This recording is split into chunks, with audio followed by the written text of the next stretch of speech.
Okay, we're going to go ahead and get started. Hello, everyone. Welcome to tonight's presentation on backyard rain gardening. My name is Kristen Jansen, and I am an AmeriCorps member serving with Conservation Nebraska's Common Ground program. Conservation Nebraska's mission is to protect our state's natural legacy by educating the public, supporting communities, and increasing civic engagement, which we accomplish through locally led education efforts and community engagement projects to address local conservation issues. Before tonight's speaker, there are a few housekeeping things I'm going to go over. Your cameras will remain off and you will be muted throughout the presentation, so please type any questions you have into the chat or the Q&A section, and we will answer those at some point during or after the presentation. Following the presentation, we will have a very brief survey that should take less than a minute to complete. The survey helps support programming like this one, so we appreciate you taking the time to fill those out. If anyone in attendance is interested in speaking with a Conservation Nebraska member regarding conservation issues in Nebraska, or to find out more about what we do, I will put our email in the chat and feel free to reach out.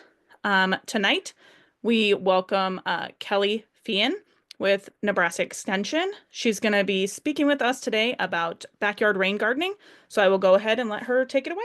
Okay, thank you, Kristen. Yes, I'm Kelly Fian. I'm an extension educator in horticulture. Located in Columbus, and I've been working with rain gardens probably since about 2009. Let me share my PowerPoint, and I can get started.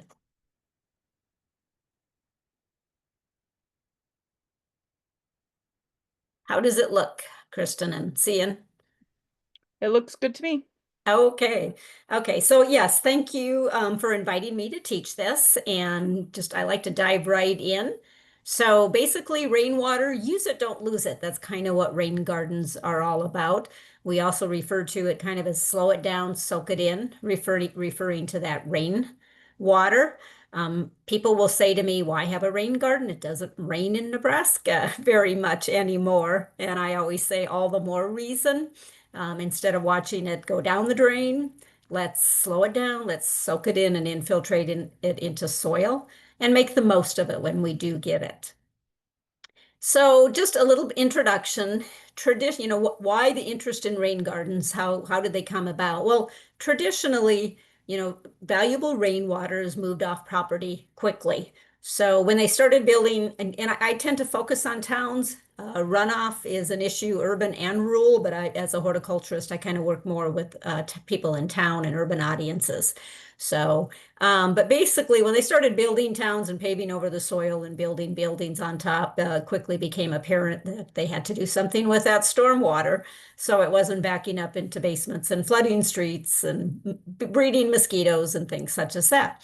So those civil engineers did a pretty awesome job of figuring out how to get it out of town quickly, down the drain to the curbs. The curbs are put there not to show us where to park. They're specifically put there to direct storm water to a storm drain. And then from the storm drain, of course, in almost over 90% worldwide in urban areas, it goes directly to surface water. So in this case, the other end of this storm drain in Columbus is this lake. So it may be a lake, a river, an ocean, it may be a wetland, depending on what state you're in. But it goes directly to water without being treated in any way. So rainwater picks up things as it's flowing along. It picks up sediment, it can pick up grass clippings, tree leaves in the fall, fertilizers, pesticides, leaked fuel, leaked oil. There's a variety of things. But it collects that, picks it up, and it takes that to surface water. We refer to that as non-point source pollution because we can't trace it back to one point source, like a factory that might be dumping a certain specific chemical into the water like they did back in the 70s. So it kind of comes from everywhere. It comes from all of us, every town, every rural area.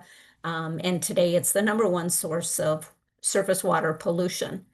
And so that's just from a homeowner standpoint. Cities, the urban area, back in the early 2000s, the Clean Water Act started regulating towns to basically slow it down and soak it in. So during the peak of a rainstorm, we want less stormwater running off if possible, and then keep it a little bit cleaner so there's fewer pollutants. So a lot of our urban areas, they're doing a lot of what we call larger scale things. But as well, there, I guess I just had another picture there. You can see the velocity of that stormwater going into a river when it accumulates from many areas in an urban area. But homeowners, the residential rainwater harvesting, we kind of refer to as small scale actions that any small property owner could potentially do if they want to. And we kind of refer to it as residential rainwater harvesting.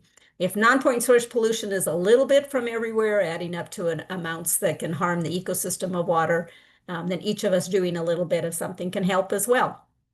So rainwater harvesting, again, it's all about that slow it down, soak it in, and keep it clean, and working on increasing infiltration of rainwater, which also leads to increased soil moisture. So it can conserve water because you don't have to water as frequently in between. But basically rainwater, and I am going to talk about rain gardens just today, but I want to introduce this. The active rainwater harvesting is, where they actually actively collect and store that rainwater for later use. So rain barrels and cisterns have made a comeback. Rainwater harvesting is ancient. It's been around forever. It's kind of making a comeback and in some different ways.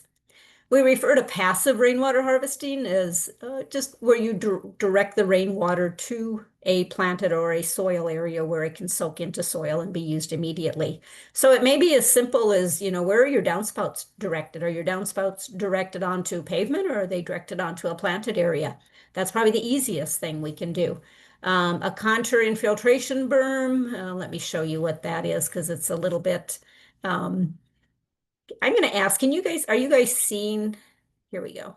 I don't know if you're seeing me, but anyway, this is a contour infiltration berm where it's basically berms, which are very popular in landscapes, but they're specifically put along the contour of a slope.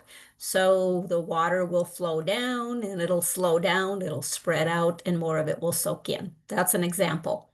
And then grass bioswales, I'll show you an example of one later, but what we're going to focus on tonight is rain gardens, and that's what I'm going to talk about. And if you're wondering about the NEB guide, Extension has a number of NEB guides. If you go to extensionpubs.unl.edu or just type in stormwater plus UNL, you'll come up with some of our NEB guides that we've written. They're free download to print. This one goes into the different types of rainwater harvesting you can use. But let's get into what we're talking about tonight. So what is a rain garden? A rain garden is, it's a garden. You're looking at one right now. This is a rain garden in Columbus in Pawnee Park. It's just a garden planted in a shallow depression or a basin with low berms typically on 3 sides to help hold the water in. So this is probably, it gives you a better picture. This is we're installing the rain garden that you're looking at. This is installing it. So we're digging out that basin and kind of you take that soil and create berms on the sides.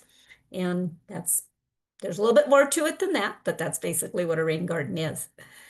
They're located and designed to soak in rainwater. So here, this receives rainwater from a downspout right here, and then there's another downspout over here that it receives rainwater from. And it doesn't have to be a downspout, it can be the upslope of a lawn as well.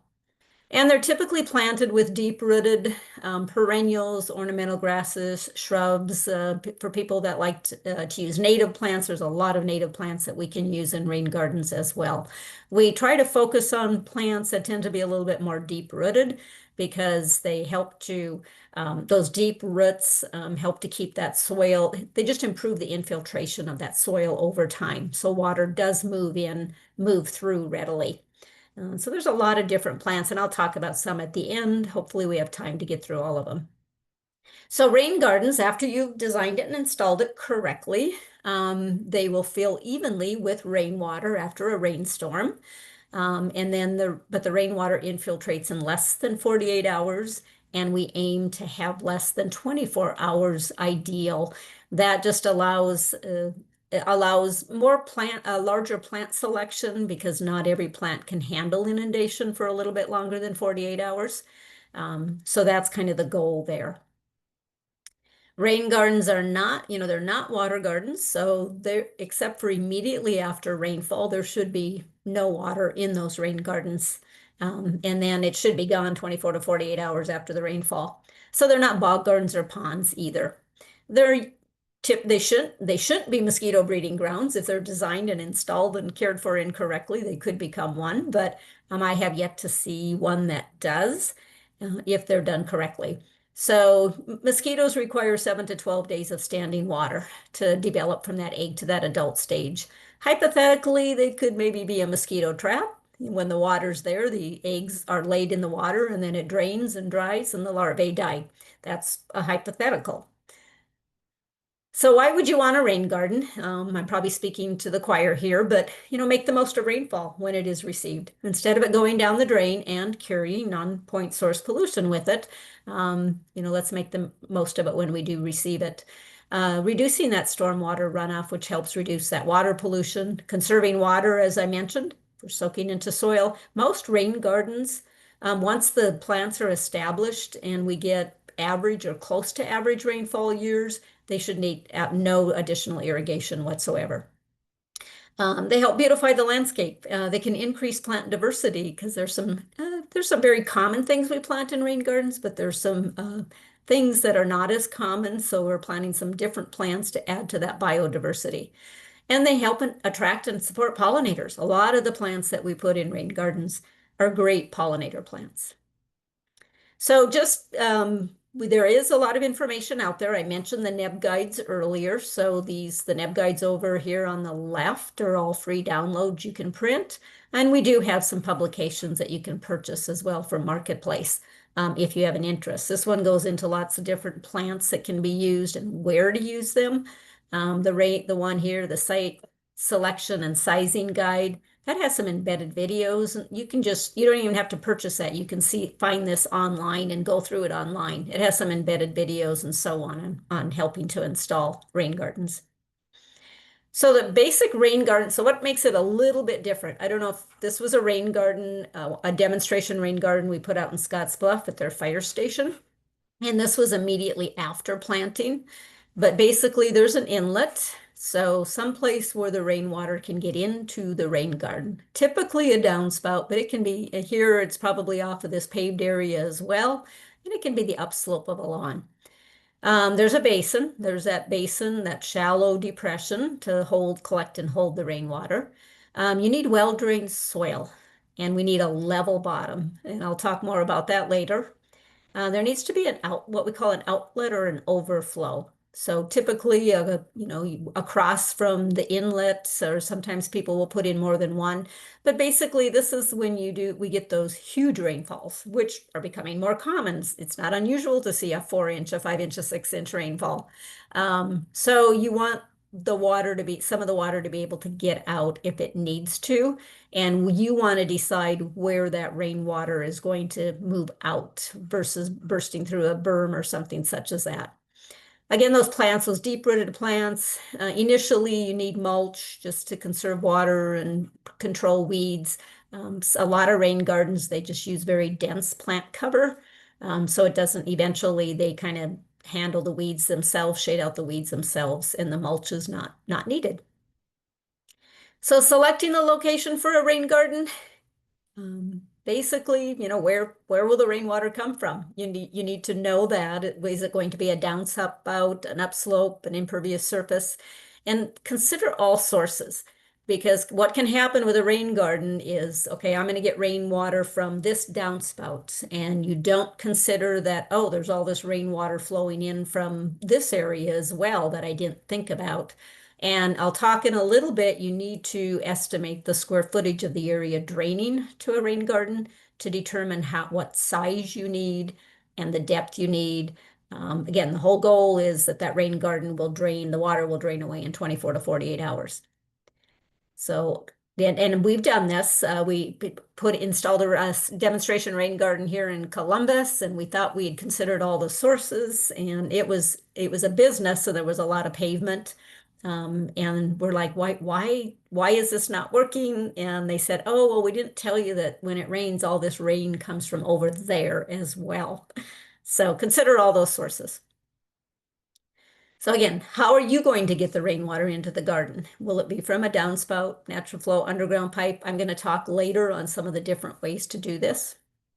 Is the soil in the site well drained? Location should not be a traffic area. We want minimal traffic in rain gardens. You need to go in there to do some plant maintenance, maybe a little weeding, but it's not a garden to stroll around in because the soil tends to stay moist, so it can compact easily.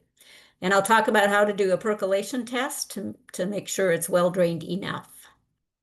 And full sun is ideal because it just allows us to grow more plants, especially a lot of those native plants that might have deep, deep roots. And consider trees. When you're, like I said, you're digging, most rain gardens, residential rain gardens are probably 8 to 12 inches deep. So you're digging that out. And the majority of tree roots are in the upper 18 inches of soil. So if there's a nearby tree, you're going to greatly impact that tree. And for when we installed this rain garden, the tree was there. We told them it probably wasn't going to survive, and they said it was already declining, so that was okay.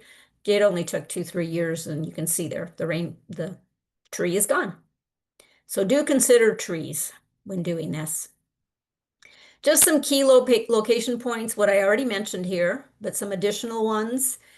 Ideally, you know, they always said 10 feet from the house foundation just to prevent maybe some seepage into the home or into the basement or the foundation.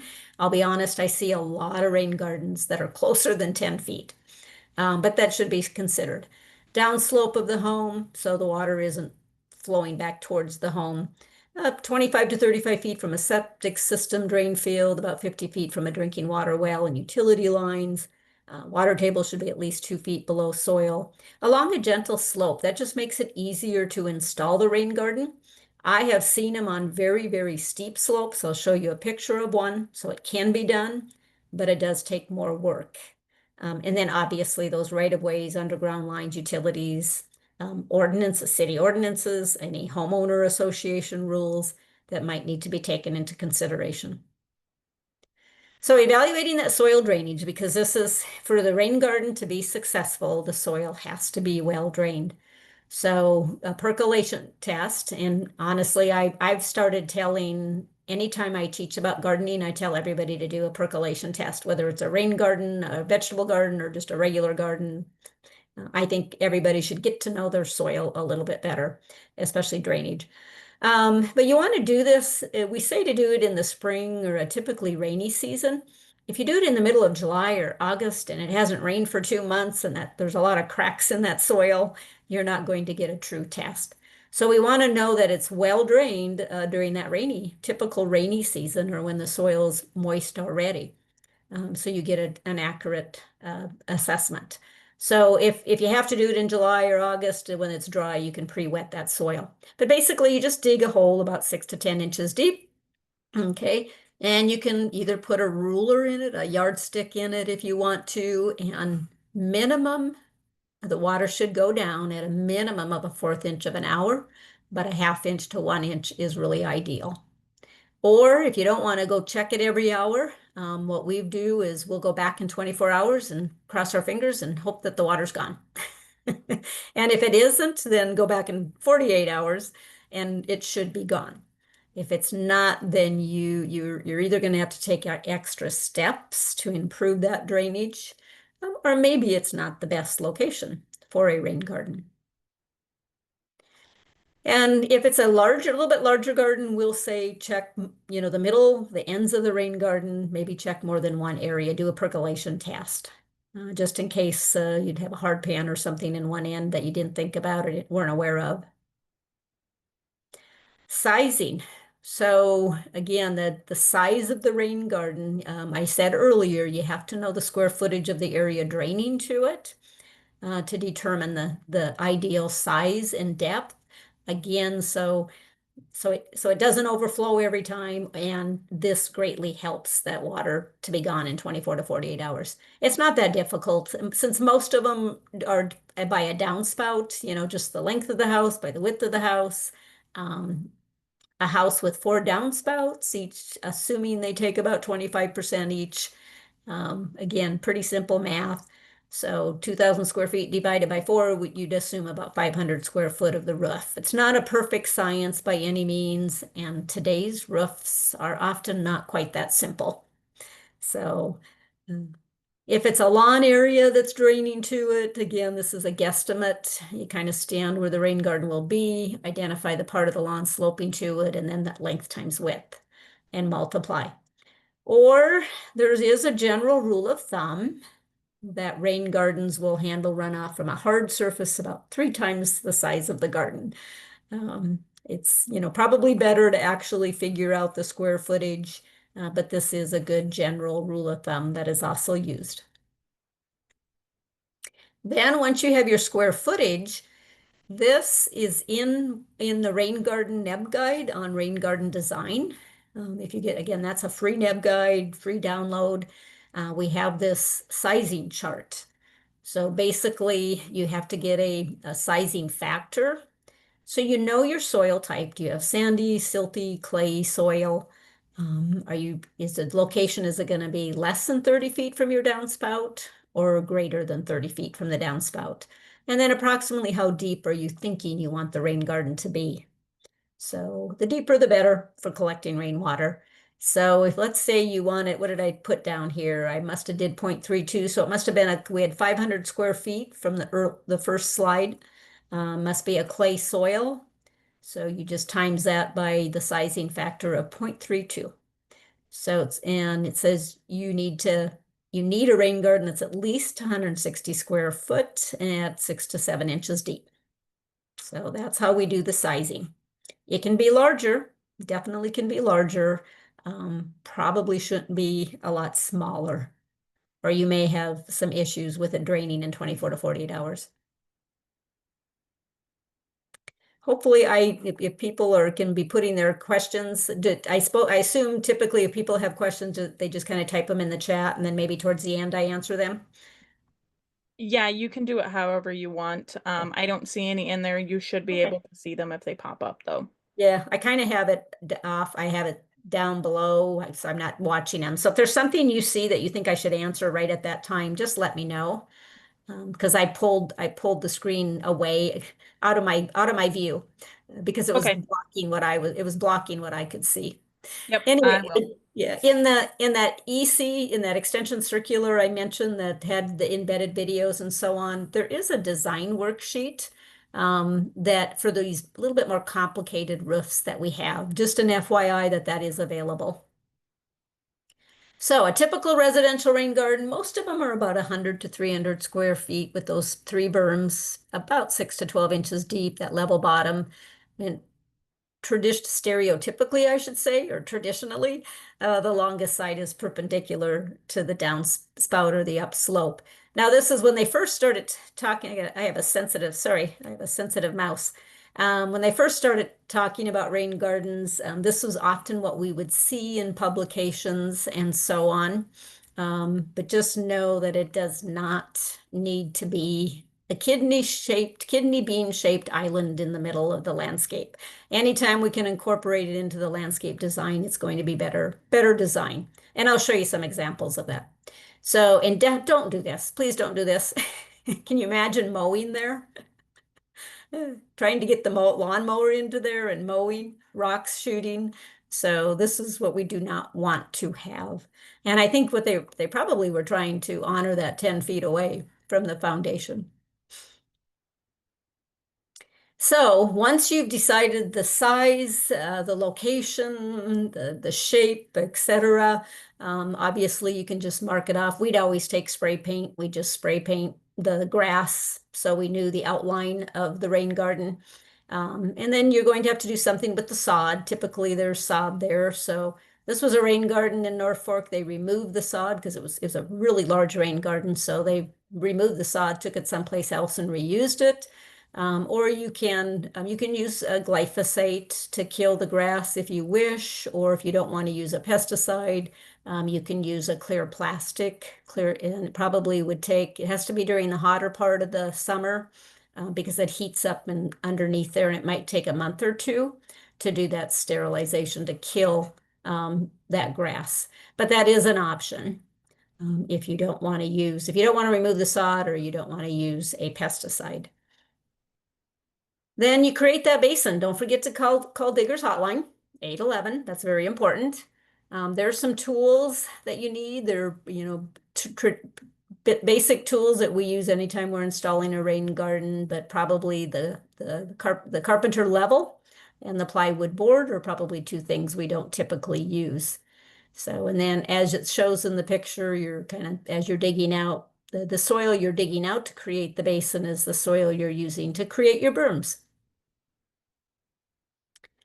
After digging, that's when it's time to spread and incorporate some compost. I guess if you have a very, very well-drained soil, maybe you don't need the compost, but whether it's very well-drained soil or not, that organic matter of that compost just increases the organic matter content of the soil, which can improve structure down the road. It's good for the plants, and it just helps everything to get established.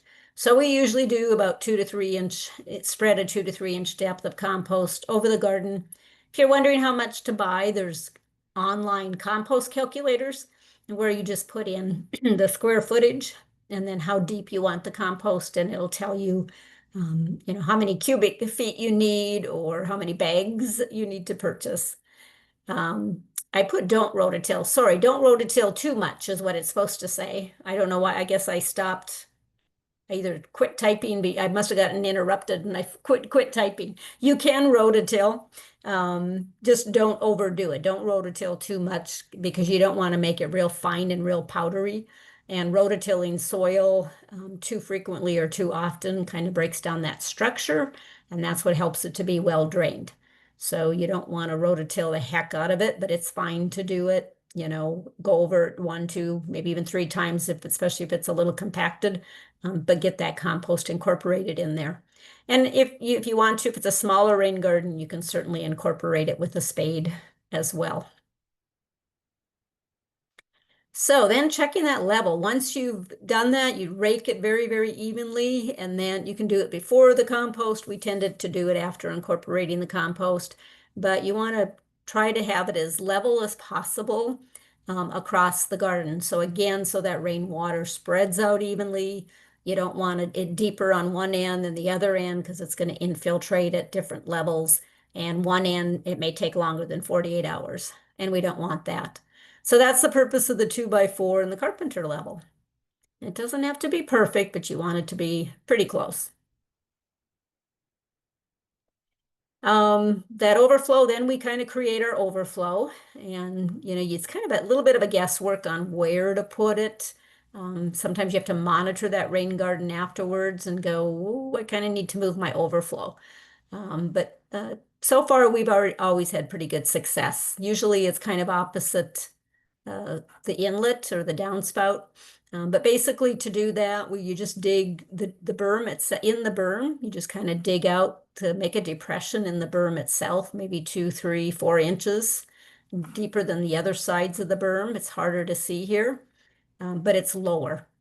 And then we'd use landscape fabric and some rocks because you need that soil armor there. If this is where excess rainwater, where you want it to flow out. I honestly haven't seen a lot of times where the rainwater was flowing out of the overflow, but we just don't know what our rainstorms are going to do. And it's better to be safe than sorry. Okay, the inlet. So directing that rainwater into the garden. Again, the downspout is probably the easiest way to do it. You want to whenever you have water coming from one specific location and it could have some force in a heavy rainstorm, you want to use some type of soil armor to prevent erosion. So rocks are frequently used. But there are these plastic soil armor guards that you can get as well. that are available out there. I tend to see these more in where the cities have larger areas that they're using, but they are available for homeowners as well. Downspout extension. So this is, earlier I'd say don't have an island. We don't like those kidney bean islands in the middle of the yard incorporated as part of the landscape. So this is one where they did that. They had their foundation planting and they just kind of put the rain garden on the outside of the foundation, extended the downspouts so they would go into the rain garden. It's a little bit more natural looking, a little bit more pleasing looking than that kidney bean out in the middle of the yard. If you like that, you can do that. So. And again, you can see here it's closer than 10 feet. So a lot of the rain gardens I see are closer than 10 feet to the foundation.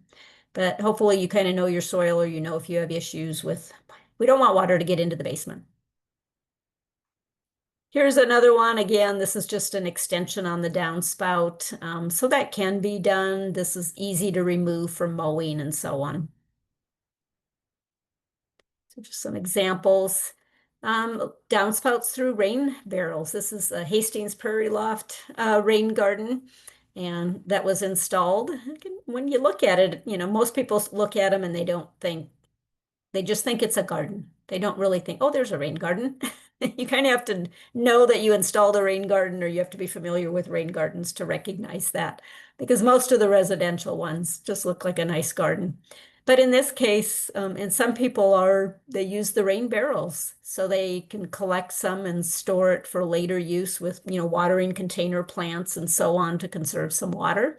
I did a lot of rainwater comes off that roof, and those 50-gallon barrels do not hold much.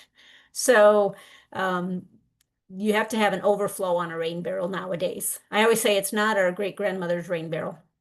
They need to have a cover just for safety for children, for wild animals, things such as that, and they need to have an overflow. So that's why I kind of thought I'd just mention that quick if you like the rain barrel. But this one, they have it up higher because it's easier to get the water out with a hose and so on. They are attached to the building for safety, so they can't get tipped over onto somebody when they're quite heavy with water. But basically, this one fills up, okay, and then through this little connector right here, then the extra water goes into here. That fills up. Once it's full, then the excess rainwater comes out. They have the soil armor right here, and then it flows into the rain garden. So this is active and passive rainwater harvesting. This is was one of my master gardener volunteers here in Columbus installed a rain garden, and they lost a huge spruce tree in a storm, and it fell over. And they're like, "What should we do with that big hole?" And he said, and we were talking about rain gardens at that time, and he said, "I'll try to install one." So he didn't want to have the downspout extend. He wanted to put it where the spruce had been.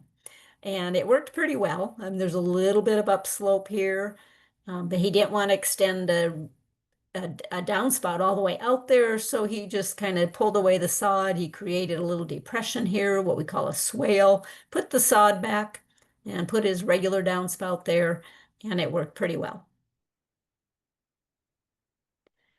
You can use natural flow. This was a rain garden in Norfolk, one of our demonstration rain gardens installed, and you can see there's quite a slope here. So all that ran into this rain garden, and then the street was here. Or this one there's a gentle slope here as well. So that can work. Here's underground pipes. So again, sometimes people don't like those they want the downspout, but they don't want something above ground. It's a tripping hazard. It's in a pain when you're trying to mow or whatnot. This is actually Omaha Northwest High School installed this rain garden. It is a butterfly. It's also a pollinator garden. I don't know if you can see that. Here's the body of the butterfly and the antenna. So they did an awesome job. But off their greenhouse, the rainwater that came off the greenhouse, the downspout, they just installed an underground PVC pipe or something such as that. And the water goes into there, and then it daylights over here in the rain garden. They had two sides. So that's an option. This is again an underground pipe this is a Kansas City rain garden. When we first started doing this, we took a trip to Kansas City and towards, because they had been doing it for some time, a little bit longer than we had. And we wanted to see what they had and get some ideas. So this one, again, the downspout, the home and the downspouts quite a ways away, but they just put in an underground PVC pipe in most cases. These are little bubblers that you connect so the water kind of bubbles up and into the garden. So there's some ways to get water to the rain garden. So now you're ready to plant. We recommend plants, not seeds. You can imagine when you get all that rain in there after the initial rain. Not saying that seeds could not be used, but you'd have to block. We recommend blocking initially that rain garden until some of those plants start to root down a little bit because seeds are bad, but even plants that are not rooted, if you would happen to you plant it and you're just unlucky or lucky, I don't know which one, and you get a 2, 3, 4 inch rain, it could end up uprooting and moving those plants around. So we do recommend initially blocking the inlet until the plants are starting to get established. Or you could just block it when there's heavy rain in the forecast. So plugs, if you're installing a very large rain garden, plugs would be a little bit more economical, but you have to stay on top of watering to get them established, and it'll take a little longer to get to size and to be blooming. So, and then after we do mulch afterwards, where we plant very, very dense, so eventually we don't have to mulch, as I said earlier. So on to plant selection. I don't know. I know that's designing. Um, it's fairly simple. It's just probably the key is a well-drained soil area and then the right size and depth of rain garden for the square footage of area draining to it. So it's not a lot more difficult than installing most any other rain garden. One thing I'm going to mention, one thing I didn't mention on the mulch, because I do have people say, boy, when it rains, doesn't all that mulch just float away? It doesn't. It floats up, and then when the rainwater disappears, it just kind of settles back down. The one we installed in Pawnee Park Memorial Rain Garden, that one right after we planted it got a very heavy rain, and we didn't have it blocked, but it that one is almost a foot and a half deep, and it filled to the brim. And the soil, the mulch all floated up to the top, and then it went back. There were two regular gardens to the I don't know, to the south of that garden, and all that mulch floated off onto the sidewalk. And so the park maintenance person, he goes, I want everything to be a rain garden. I want everything to be a depression so we don't have to come back here and shovel the mulch. He goes, that mulch all just stayed there. So now up on top of the berms, could that happen? Sure, but the majority of the mulch tends to stay there, not float away. So plant selection, just like any garden, adapted to site, aesthetic, you like it. Today we have to worry about those problem plants, maybe excessively aggressive self-seeder, maybe diseases, and we don't want it to be on any invasive species list, especially Nebraska's. And obviously you need to consider that height, bloom time, color, and texture. For rain gardens, what's a little different is we have 3 moisture zones in a rain garden that we have to take into consideration. It kind of boils down to 2, but there's technically 3. So the top of the berm it tends to be pretty dry sites. Okay, if you have really deep roots, they're going to go down deep and take advantage of the moisture towards the bottom, but they're not going to get inundated. So there's a lot of plants you can plant on the top of those berms. We don't have to worry about whether they can tolerate inundation or not. Sides of the berm, those can get a little more, need to tolerate a little bit more moisture. And the bottom of the garden, they need to be able to tolerate those 24 to 48 hours of pooling water. And that possibly followed in droughts, plants that will possibly are followed by dry periods. So sometimes I will talk about some of our native, like wildflowers that we see growing in ditches, because this is kind of like a ditch. After rainfall, they get really wet, and then If we don't get rainfall for a long time, it can be very, very dry. I've already mentioned those deep-rooted plants. They increase infiltration. They also help to filter pollutants. Pretty small amount that comes off of one roof. So our system, our ecosystem in a rain garden, the soil, the beneficial microorganisms can break down and handle the pollutants that come off of most just a single roof or part of a roof. So tall plants, keep in mind, tall plants can appear very weedy.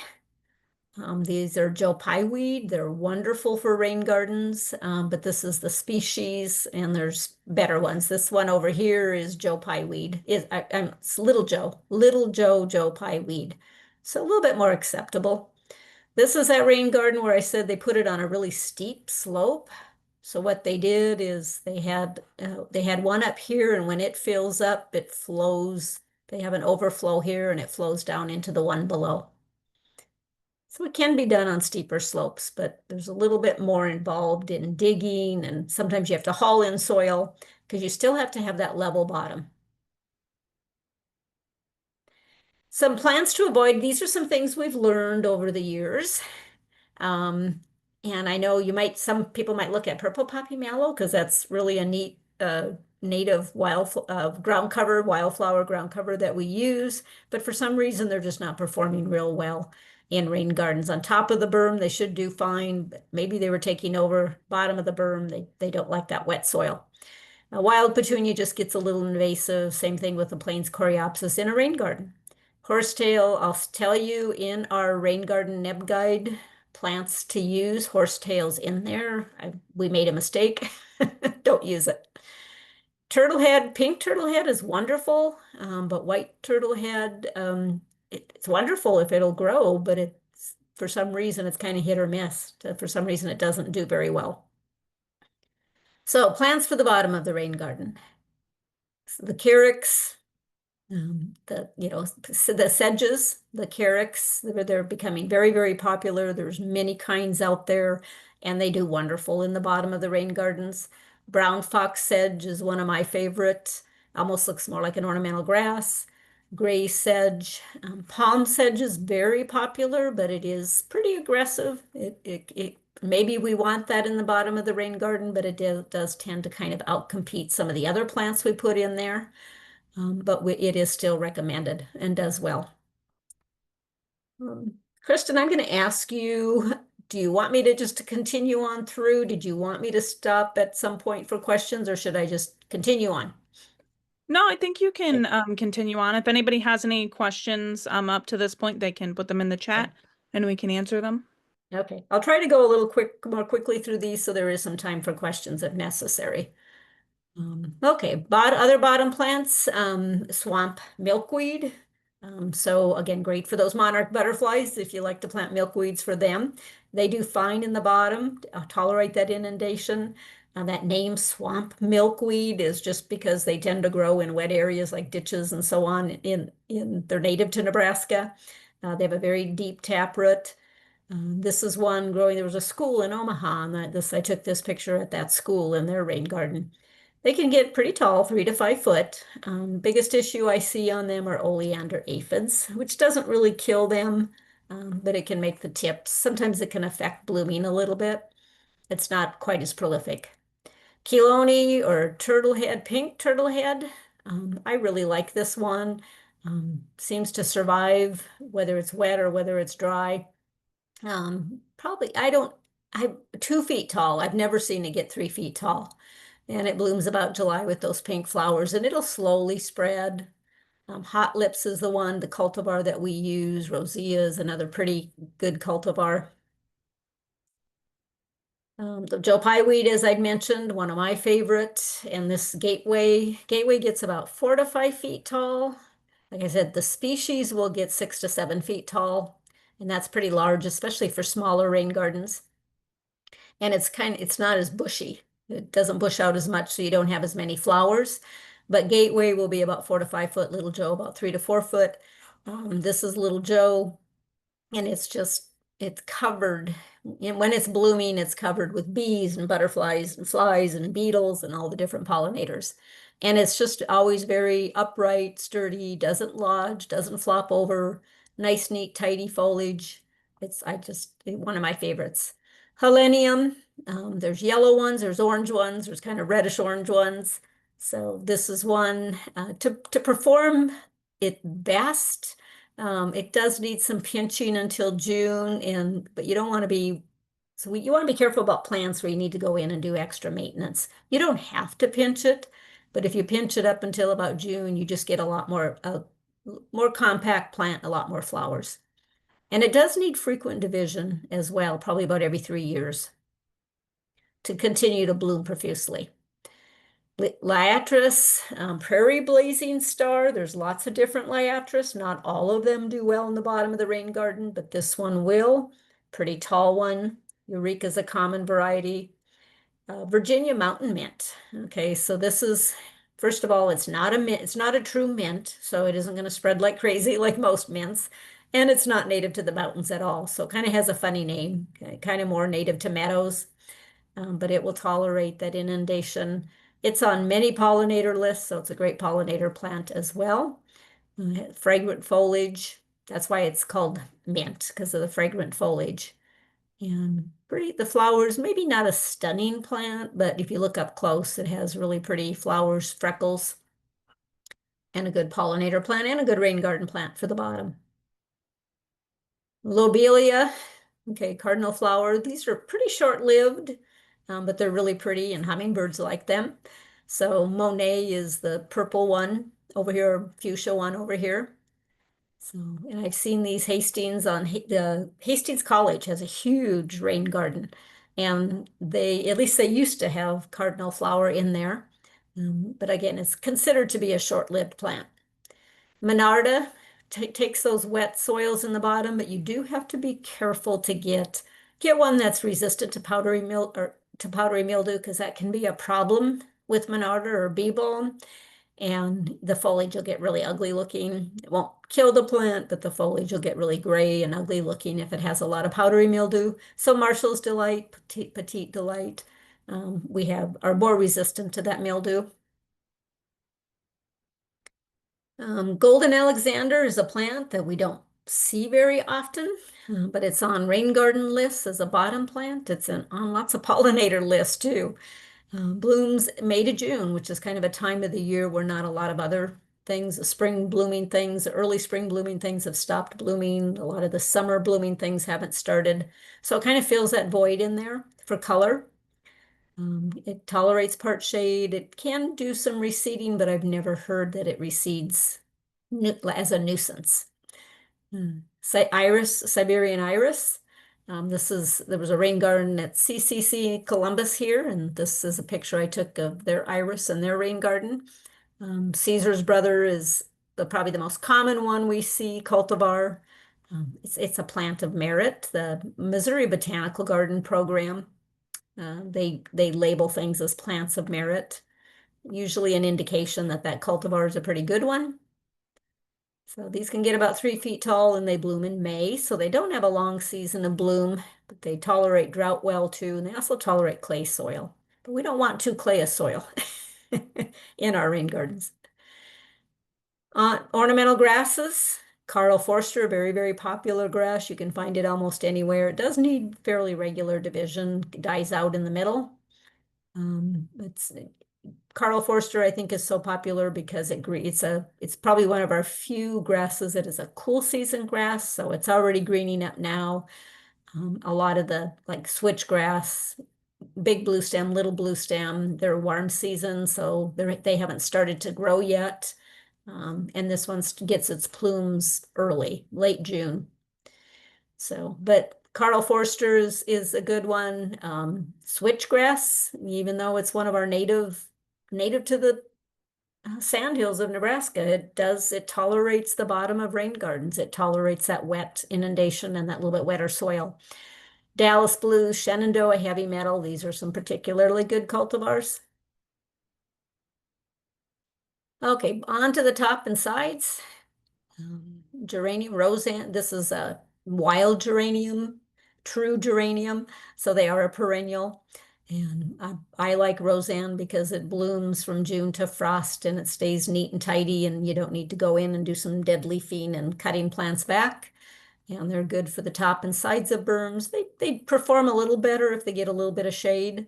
So if you can tuck them in where maybe something taller will shade them, you'll get a little bit better blooming. Baptisia minor, blue false indigo. Again, this is one that'll bloom for about 1 week in May, but it's stunning when it's blooming. And then the plant itself is just a very nice, neat, tidy shrub-like plant. Makes a great backdrop for other plants. So you want to get, this one can get huge if you get the species. It can get 5, 6 feet tall. So most people plant the minor, and that one gets about 3 to 4 feet tall.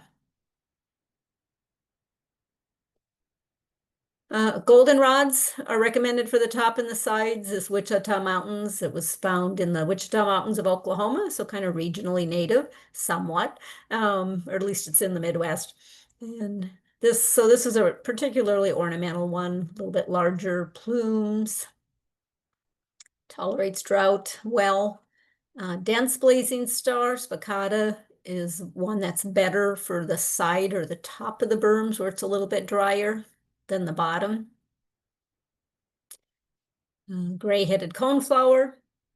Okay, that one, a long season of bloom, June to August.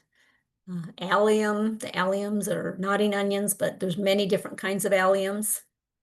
And depending on this particular one has a long season of bloom. Some alliums only bloom in the spring, some bloom later in the summer. This one has a little bit longer season of bloom. Black-eyed Susan is a popular one. I think that's a picture of a rain garden somewhere that I took that picture. Little Viette's Little Susie is just a little bit different. It's a little bit smaller, a little bit more yellow and larger flower, just for something different. It's a favorite of one of my master gardeners. And New England aster, we use this a lot of rain gardens in the drier part of the garden, the top of the berm or towards the top of the sides, for a later blooming one. And this one is purple dome. You do have to be careful with the asters. They also get that powdery mildew and get pretty ratty looking before they start to bloom if you don't get one that's resistant to mildew. All of these are good pollinator plants, but this is, as you can see in the picture, a hoverfly, a soldier beetle. They're usually loaded with pollinators. But butterfly milkweed is another one that does well. Although a coworker that I worked with, they installed this, was supposed to go on the side of on the top of the berm of a rain garden, and somehow it ended up in the bottom, and it just did wonderful. But technically it shouldn't. But this is very deep tap rooted. Once you plant it, put it where you want it because you can't move it. It'll kill it to move it. But that's a great one and one of our good milkweeds, one of our natives. For early blooming, pasque flower and geum or prairie smoke these are blooming right now. They're low, very low growing, drought tolerant on top of that berm. They do well mixed with the pasque flower. They'll bloom about the same time, or pasque flower will bloom in April, and then this one will bloom in early April. This one will bloom in mid to late April into May and sometimes into June. So they're kind of nice mixed together. Grasses for the tops and sides. This year's great plant for the Great Plains ornamental grass is Prairie Blue's little blue stem. So one of our natives, very pretty blue foliage. Okay, it'll tolerate drought. It can tolerate occasional inundation, so it could be in the sides, maybe even in the bottom if necessary. Prairie drop seed, I would definitely put on the top of the berm. This is not one I would put in the bottom. It's another one of our native grasses that's planted as an ornamental grass. A little bit smaller. Plants are probably 1 to 1.5 feet tall, and then when they get the plumes on them, those plumes reach up to about 2.5 to 3 feet tall. Very light, very airy, delicate. One of my favorite grasses. Easy to cut back. Some shrubs. Look at the time here. Whoop, I'm going to speed up. I'm going to quick go through some shrubs. I'm not going to talk about them much, but I'll just let you know that aronia berry or black chokeberry, especially Iroquois beauty or autumn magic, which are a little smaller, They'll tolerate the bottom of a rain garden, as will Physocarpus, Seward, summer wine. This is a purple leafed one, our nine barks. Viburnum dentatum. Most of the viburnums we use in dry areas, but this one tolerates wetter sites. Buttonbush. They have a lot of these at the rain garden on State Fairgrounds in Grand Island. They have the species, which are 10 to 12 feet tall. Sugar Shack gets about 5 feet tall. And they bloom in June. It's again a unique time to bloom for shrubs and that cool Sputnik flower. There. Okay, that ends that. I'm going to stop sharing and see if there's questions.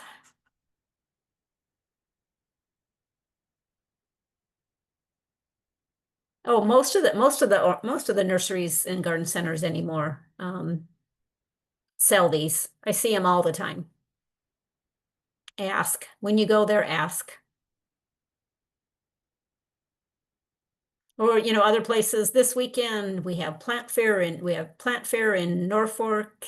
I don't know where you all live, but I know a lot of these are sold there. There's spring affair going on in Lincoln this weekend. And I know you'd be able to find most any of these.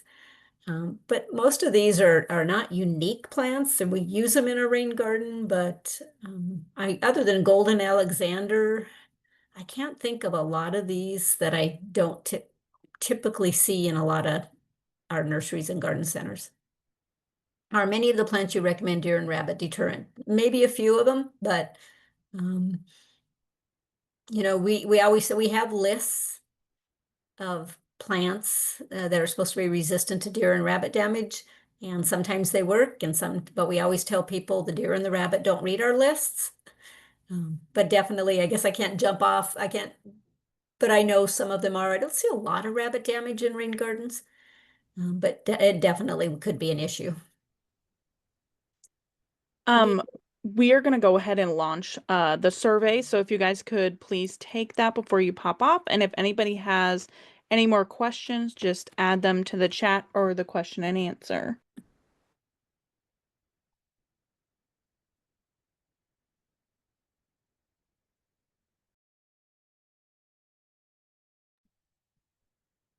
Thank you so much, Kelly. We really appreciate it. There was a lot of information, a lot of good things about the different plants to use, which is nice. Sometimes that's a little overwhelming. Yeah. Well, you're welcome, and thank you for having me. I hope it was helpful for people that joined us. We'll just hold on for a little bit to give some people time to complete those surveys. So once again, if you have any questions, you can go ahead and put them in the chat.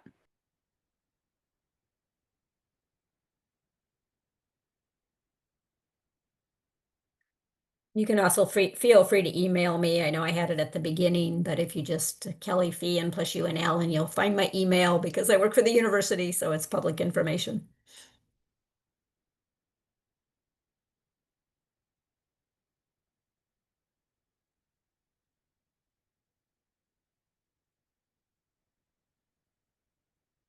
The the books that we have, the rain garden list that we have, that booklet that we have, it's filled with many native plants.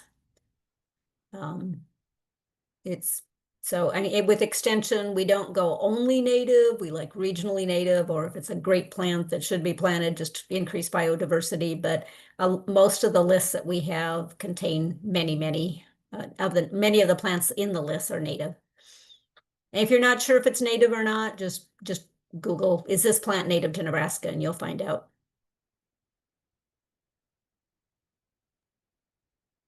Yes, Kathy, it is going to be posted to our YouTube page in a couple of weeks.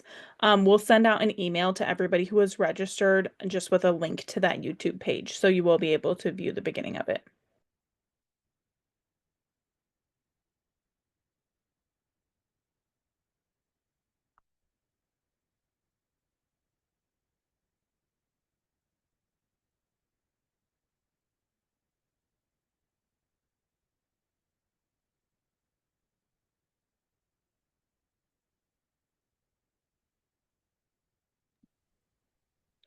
Thank you, Kathy.